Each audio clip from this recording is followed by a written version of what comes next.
Hello, everyone. My name is Vicky, and my job is teaching people how to get the most out of their Office 365 software. Today, I'll be presenting a course on taking your Outlook 365 to the next level. This lesson is pre recorded in order to give you the best experience, but please remember that your managed services provider is available to answer any questions on the topic, and they have my contact information as well if more information is needed.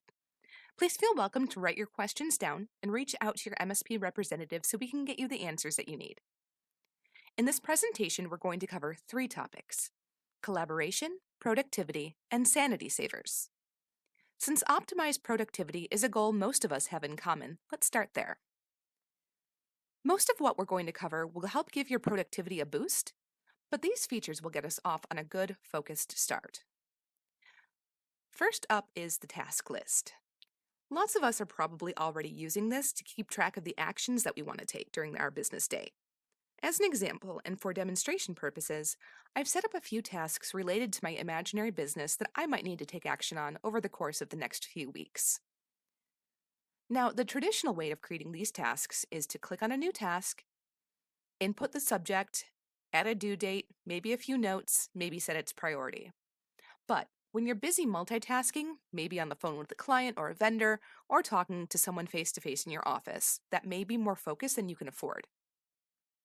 So let's use that as our scenario. I'm on the phone with a vendor when I receive an email from my accountant stating that her business is updating their software and there's some action that I need to take. Now, I can't address it right now, but it's too important to forget, and it's too important to let it get buried in my inbox. What I can do is drag and drop the email onto the task list button. Doing so opens a new task window, but with all of the relevant information already filled in. All I have to do now is set a due date, and if I feel necessary, I can increase the priority. The next step I might want to take to keep my inbox clean is to file this email somewhere for safekeeping until I'm ready to work on the task. Using the email to create the task only opens the new task window. It doesn't actually do anything with the original email itself. As you can see, I've already created a number of inbox subfolders to help me organize my emails. I've created one for each department in my fictional company, but I don't yet have anywhere designated for emails that still need action based on the task list. So to create a new inbox subfolder, I'm going to select Inbox, right-click, and select Create New Folder. This one I'm going to title Task List Items, and press Enter to save it. Now I can drag and drop that email to the designated folder. This isn't necessary for the task list item to work, but it does help keep your inbox organized as opposed to using it more as a catch-all. Moving on, we're going to get into Quick Parts. Quick Parts is a feature that saves you from having to type the same text repeatedly. If you find yourself composing the same message over and over, you can save yourself some time by creating a quick part.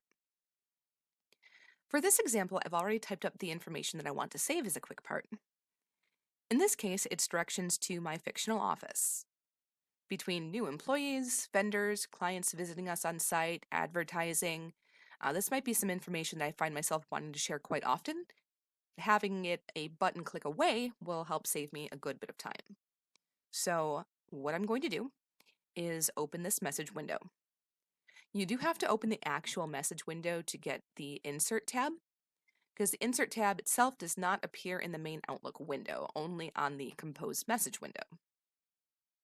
When you have that open and your message typed out, highlight with your mouse the text that you want to save. Then click on the Insert tab. Over towards the right, you will find the Quick Parts button. Click there and select Save Selection to Quick Part Gallery. Now this opens a dialog box where you can name your quick part and decide how to save it. For this one, it's automatically pulling the name directions out of the first word of the text, and that's good enough for me. If you find yourself using a lot of quick parts, you may want to organize them into different categories, which you can see in this dropdown. For now, I'll save this one to my general category.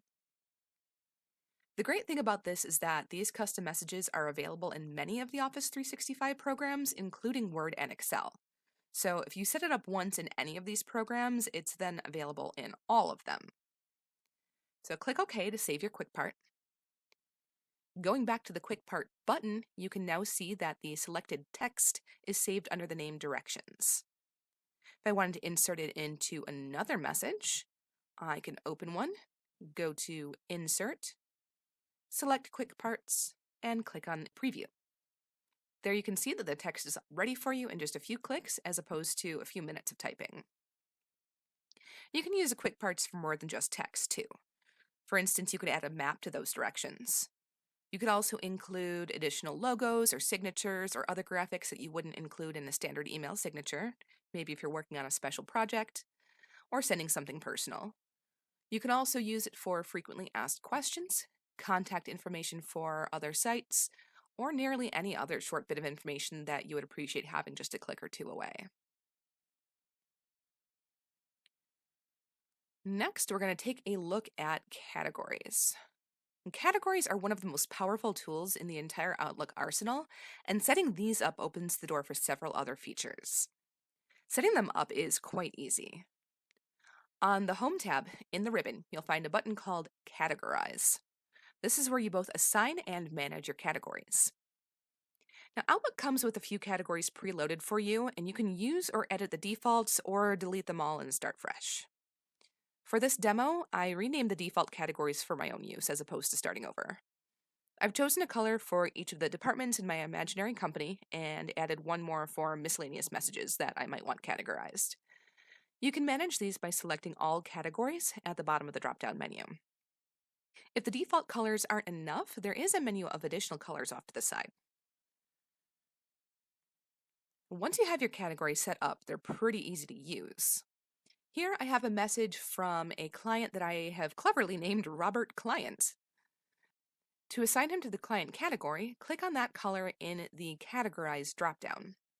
You can see that the message itself is now flagged with a yellow bar across the top, and the message in the list now has a yellow icon as well. And categories are going to continue to come into play in a couple of different ways. The first is going to be with quick steps. Quick steps are for actions that you perform frequently but don't necessarily want to happen automatically. For example, considering this client email, you wouldn't want to automatically route it to a specific folder or forward it on to another department without knowing what it is that the client needs. Quick steps will help you speed that process along once you've identified what action is needed. You can find quick steps front and center in your Home tab ribbon. It does come with a few quick steps preloaded. You can use them as they are or edit them however you choose. My personal preference is to delete them and start fresh with my own, but if you find any of the defaults useful, of course, go ahead and use them as they are or edit them to suit your needs. Our example client email is pretty obviously an IT request, so that needs to get to the right department. We can set up a quick step to help facilitate that. To create a new quick step, click on the New button here or on the Create New button in the Quick Steps window. They both have the same end result, but the menu lists are a little bit different, so I'll go with the option that's quicker, the Create New button. Let's give it a good name, Incoming IT, and choose an action. Let's have this one forwarded right to the IT department. So click To and find the right address or group in your contact list. And then let's have it move to the IT folder, selecting that one from the dropdown. When you're done adding actions, click Finish. Your new quick step should now appear in the ribbon window, and this action can now be performed with a single click. So in combination, these tools will save you a lot of time previously spent on repetitive or tedious tasks. But let's go one step further and let Outlook do some of the work for us itself via automation. By now, Outlook has been around long enough that the features developed for automation have been very intuitively and powerfully designed. We can tell Outlook to file our mail for us based on an impressive list of flexible, individualized criteria called rules. Once you set them up, Outlook does the rest all on its own. There are a couple different ways to set up rules. The Rules button is on the Home tab ribbon right next to Quick Steps. For the first example, let's use this email with the IT department weekly schedule. Make sure that message is highlighted, then go up to the Rules button. Click there and select Create Rule. On this window, there are two sections. The top is defining the conditions for the rule, and the bottom defines the action. For this, I want to address these assignments. Anything that's titled Weekly IT Assignments should go right to the IT folder without needing my review. But we don't want the date in there because it's a little too specific.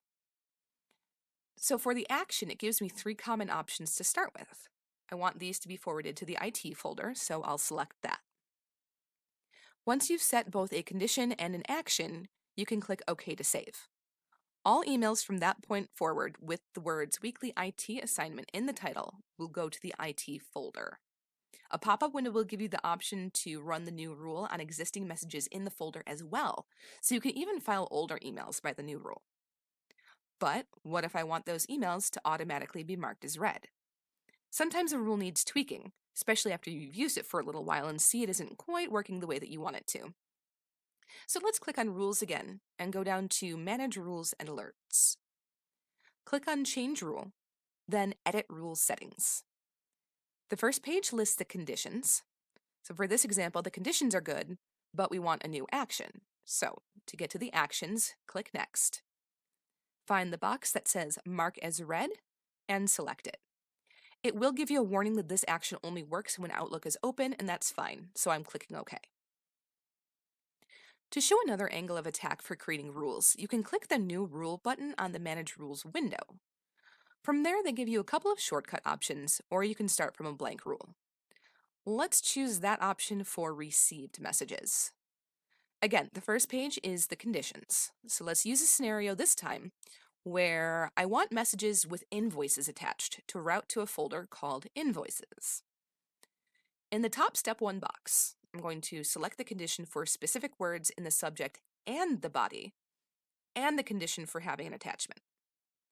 In the bottom Step 2 box, I'm going to click on the highlighted phrase specific words and define what words this rule should look for.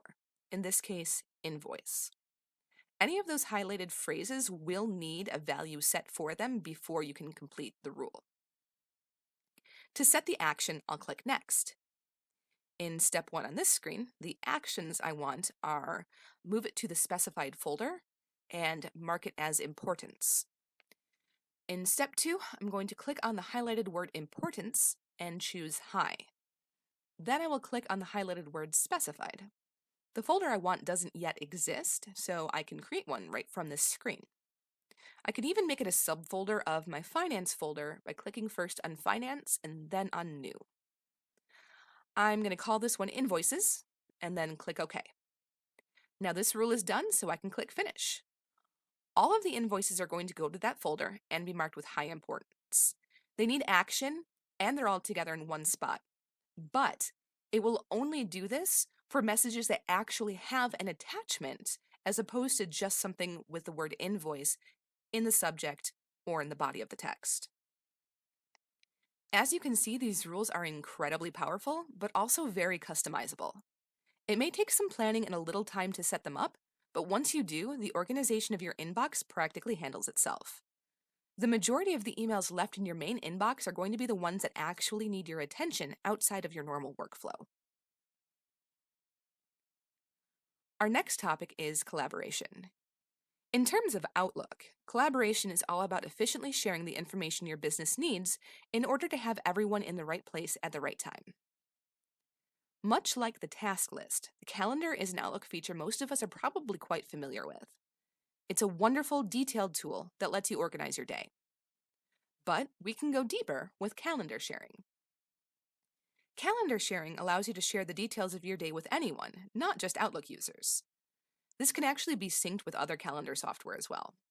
For today's demo, we're going to stay within the Outlook suite, but it is a nice feature to have if, say, you or a family member relies on an Apple or Google product for their scheduling on a personal mobile device. On the calendar screen, on the Home tab ribbon, you'll find a button marked Share Calendar. Click there and select your calendar. This takes you to the Permissions tab of your calendar properties. Here, you can grant permissions for your calendar. Click on Add and then enter an email address or select one from your contacts. For this example, I'm going to grant permissions to my office manager, Dorothy. I'll double-click her name to add her, or click the Add button, then click OK. I now have the choice to give her the ability to view my calendar or the ability to edit it. Having an additional person with the ability to edit your calendar can come in handy if you have an assistant or someone in a similar role who helps you schedule your meetings and events. Just keep in mind that anyone who has permission to add events to your calendar also has the ability to delete them. So only give those permissions to people who truly need them, who are trustworthy. Now, let's say that I also want access to Dorothy's calendar. Next to the Share Calendar button is an option to add calendar. At the bottom, click Add Shared Calendar. Select the person whose calendar you wish to add.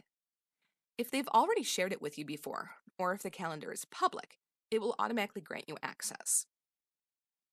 If not, a dialog box will pop up asking if you want to request permission. Click Yes, and an email will be sent to that individual requesting permission to view their calendar. They can also grant you permission to edit as well. Now let's say you have a large team and it's time for a meeting.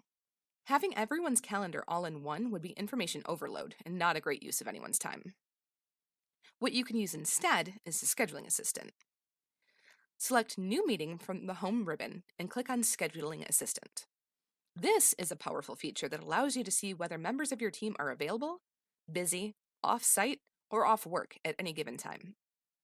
It will give you suggestions on the best time to schedule a meeting with everyone, and will even make second best suggestions if there's no time when everyone's available. To use this tool, click on Add Attendees. You can choose who must be there and whose attendance is optional. This gives the scheduling assistant the most information to work with when choosing the best meeting time.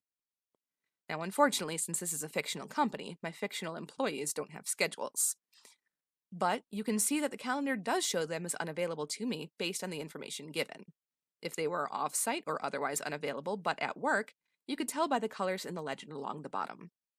And the modules along the right show the suggested meeting times as well as available rooms if you have a conference room schedule active within your enterprise. Lastly, what do you do when you have employees in multiple time zones? If you're me, until recently, you had a little color-coded map of the United States somewhere on your desk that showed different time zones and then did the math from there. But there's a more elegant way thanks to Outlook. To add additional time zones to your calendar, go to File, then Options, then Calendar. Scroll down until you see Time Zones. Here, you can set up to 2 additional time zones that will show within your calendar view. I'll name the first one Home, since that's my default here in the Eastern Time Zone. Then, I'll add 2 more locations where we might have an office or a number of clients, and I might need to know what time it is there when deciding if it's okay to call them. I'll add Seattle and, say, Tokyo, and label them as such. Now, when I look at days or weeks in my calendar, I can see what the local time is for me and what time it is for my business partners. If I'm having a meeting at 9 a.m. Eastern, I'm probably not going to want to ask a business partner in Seattle to join in. That's useful information to have on hand. And now, on to our last category, Sanity Savers. These are just a couple of quick tricks that I personally like to use to maximize my time and organization. First up are @mentions. For those who are very fluent in social media, @mentions have been the go-to for multiple social media platforms to get someone's attention. It tags them so they get an alert that their presence is specifically requested somewhere. This feature has also been built into Outlook now, and it is tremendously handy, especially if you are thinking as you type, or if the list of people on the email is too long to search through and confirm that your target is even on the email chain. You can add a new person to a conversation and alert them that their input is important by using an @mention. To use this feature, in the text body, just type the @symbol. It will then give you a drop-down list of names from your contacts. The more you type, the more refined the list becomes. Once you select the person's name by clicking on it, their name becomes highlighted in the text with the @symbol next to it. Their email address also gets added to the conversation automatically. And what's very useful is that the message itself gets flagged in their inbox. I have an example here that I've sent to myself so you can see what it looks like when someone includes you as an @mention. As you can see, the @symbol pops up next to the message in the list, so you know someone is trying to get your attention within. That's pretty neat. Speaking of long email chains where you have no idea who is and isn't getting the message, Outlook has an ignore button. It's one of my favorite buttons in all of Outlook and is the perfect counter to those times when people are abusing the Reply All feature and you wish you could escape the conversation. Now you can. Clicking the Ignore button will make all of the rest of messages in that conversation go straight to the trash. Just make sure you really didn't need to read any of that before sending it there. Last but not least, the ultimate time saver for the multitasking champion. If you need to start a new email, task, meeting, or contact fast, and you don't have time to navigate a whole screen worth of buttons, you can right-click on the tray icon for Outlook and start a new item right there. The 5 most time-sensitive tasks are at your fingertips, ready for you before you forget what it was that you were thinking about or get distracted by something else. It doesn't get any quicker than that. And with that, we conclude this presentation. These tools and tricks are ready for you to put them to good use and reclaim some of your valuable time while getting the most out of your Outlook 365 software. Keep an eye out for more in our series on Office 365 and how to maximize your time and effort. Thanks for watching. Have a great and productive day.